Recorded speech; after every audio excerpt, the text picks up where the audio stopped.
Tēnā rā koutou. Ko e au, ko Maia Ratana tēnei huri a hau no konei, no Rotorua, no Te Arawa Waka, anō hoki no Taranaki no Ngāti Raukawa ki te tonga. Kia ora everybody, I'm a kaupapa Māori researcher at Pūrangakura, Kaupapa Māori Research Centre, alongside a couple of our team. We're missing a couple as well. And you would have seen Panya Newton on the agenda, but she couldn't make it in the end, so we have India instead, which is awesome. I'm just going to talk a little bit about our kaupapa and what we do, and then Hannah's going to talk about the podcast, and we're going to show you a little snippet, and then India's going to talk about some of the other kaupapa that we're working on from here. So we actually started this project in 2019. We did tranche one, and actually Jacqueline, Paul, James Bergen and I spoke at the Māori Housing Conference in Tainui about our research back then. So our research is looking, as Mikey said, about at rangatahi and housing, and how do we get rangatahi into safe, secure and affordable housing. It's a by-rangatahi, for-rangatahi with rangatahi kaupapa. So essentially, we are part of that demographic. As researchers, we are also rangatahi. We are saying, based on our research, that rangatahi actually encompasses ages 16 through to 35. It is essentially contextual, I think, in Te Ao Māori. In some spaces you are rangatahi, and in other spaces you might not be. And funnily enough, I turned 35 the day we finished this project. So then I'm out. But it's been a really awesome project, and we've had kōrero wānanga interviews with rangatahi who are experiencing homelessness, right through to those who have gone into home ownership. And we've talked to them about the different methods and ways that they've managed to achieve home ownership. I think one thing, though, that we've been really clear about, and that's sort of come through our research, is that home ownership should not be the only way that we have housing security. And that, I think, thinking back to what Shamabeel was saying about our rental market, you know, we have a really high rental population here in Aotearoa, and yet the rental realm is hugely insecure. And so many of our rangatahi today cannot afford to buy a home, and so they're ending up in rentals long term. So a big thing for us is thinking about how do we ensure that those rangatahi do have safe, secure and affordable tenure for the long term, if that's the case. I'm not going to go on for too long because we really want to talk about this, but taking your attention to He Whare Mō Wai, which is our podcast series that we launched on Wednesday.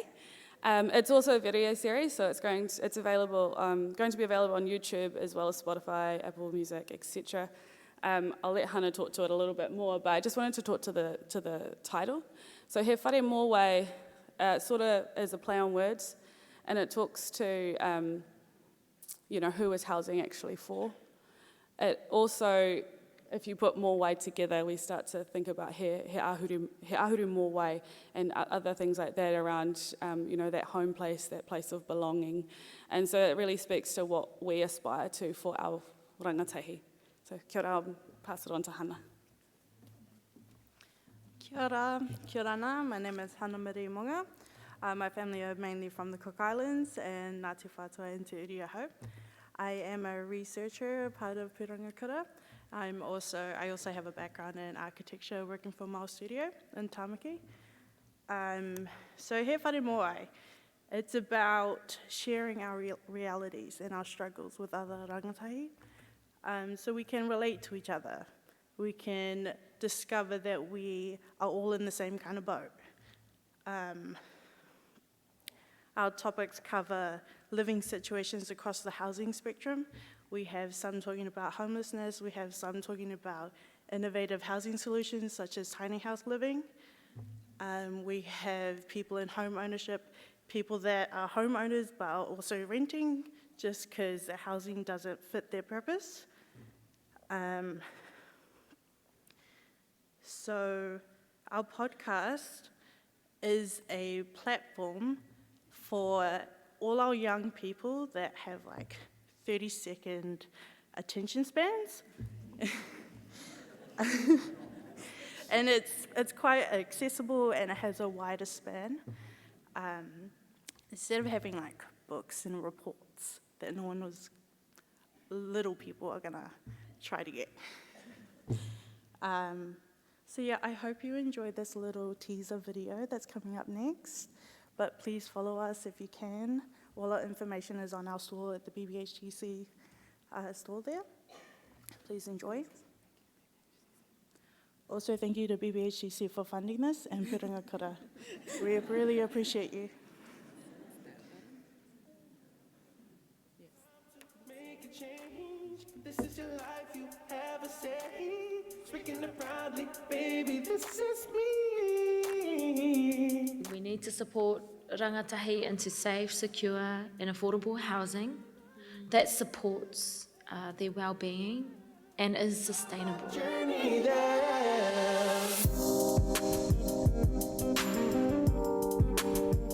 I hope that rangatahi Māori are able to access all of the knowledge that's needed to navigate the housing space. All these thoughts that be on my mind. Space is great, because you see the rakuraku, jam every night, and have a good katakata and a good kōrero, and it's awesome. Lies you truly see. They say the truth, you what sets you free. You gotta wake up. Ooh, yeah.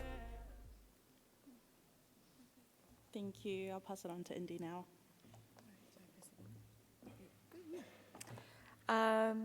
Morena koutou, huri hau no ngā tika ngunu rongo mai wahine rangitāne, it's the East Coast Hard, ko India, Meryl, Logan-Riley aho.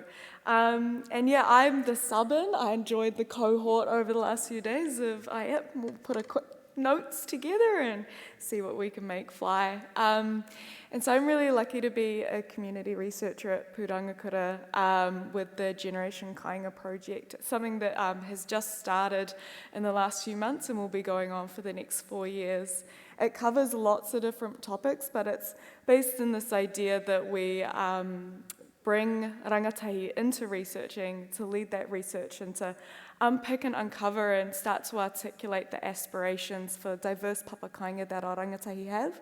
And it's a really big team, and the intention of that is to cover a lot of ground because we know that homemaking and what plays into homemaking covers a lot of forces socially and historically, and so we wanted to be able to cover those all off with a broad range of expertise, and so that's where I come in. My background is in climate change campaigning, and so we're incorporating those elements as well, those really big picture contexts for what it means for rangatahi in this day and age to be thinking about or to be aspiring towards homemaking with their whānau and with their community. And of course, I can't talk about this kaupapa without acknowledging the floods that happened back home in Kaungunu. And that happening or occurring at the beginning of when we were starting to wānanga about this research project has really kind of underpinned and shifted and energized the direction that this kaupapa could be going in, and that it needed to be transformational. And that's what our rangatahi are asking of us as well, is that we put forward those big dreams and those visions and articulate them clearly so we can start to bring them into reality. And of course, I can't talk about the floods back home without, of course, acknowledging those who have passed in that disaster, and extending all the aroha and awhi that we can gather towards the whānau who are still navigating that, as well as I'm sure some of you would have heard from the dinner on Wednesday night, navigating the recovery and what that means in terms of having a place to be safe and to thrive as well. And of course, I can't talk about aspirations and the future without acknowledging that it's the 1-year anniversary today of Uncle Mona Jackson passing away, and that he was such a po for this kind of kōrero, for that really big picture, long-term navigation, far horizon thinking, and that we're really lucky to build on his work that he gifted us over his lifetime. But first I thought I'd just share some thoughts that have come through over the last few weeks of some of our rangatahi gathering and doing this kōrero. And one of the main things that we're seeing for our rangatahi and that we can speak to as part of being rangatahi is the psychological context that rangatahi are now growing up in, and the layers of compounding crises that are just happening over and over and over, several economic crashes, climate change, and then the incoming legacy of colonisation and its ongoing processes. And so it can be hard to break into that visioning space, and that's part of why we wanted to take this kaupapa forward. But we also wanted to think a bit more broadly about the concept of homemaking. And it's been touched on over the last few days that it's more than just the house, that it is stability. And even coming from kahungunu, that my obligation to homemaking and to looking after others is more than just, beyond the fence of our little whānau whenua Waipatu, that it extends to the whole rohe of kahungunu. And that until kahungunu is well again, that I ultimately won't be well again, and that our homes won't be well and won't truly nourish us until the other whare of ngā atua are also thriving as well. And of course, I think we want to also be thinking about the tangible things that we could be talking about, and I wouldn't be doing my job well if I didn't also say that it's election year, and there's some really big forces coming into play. And those things that could support processes of homemaking for our communities to thrive are places where we see the biggest political tensions and struggles emerging. Even going beyond, say, public housing builds and the emerging conversation and narrative around that in terms of shifting the political conversation that Shamubeel talked about yesterday, but also things like infrastructure that we really need. The pipes have become a massive fight for the far right, and it's the way they kind of problematize things that will make us well and healthy that we need to be really mindful of as we go into the election.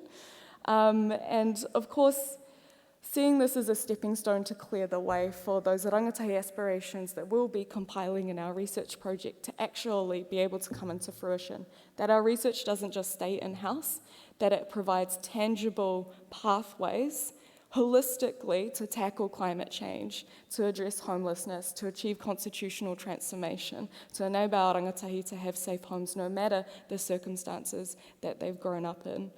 And I think what we see is really emblematic of the political conversation that we're going into in election year is having Megan Woods here yesterday.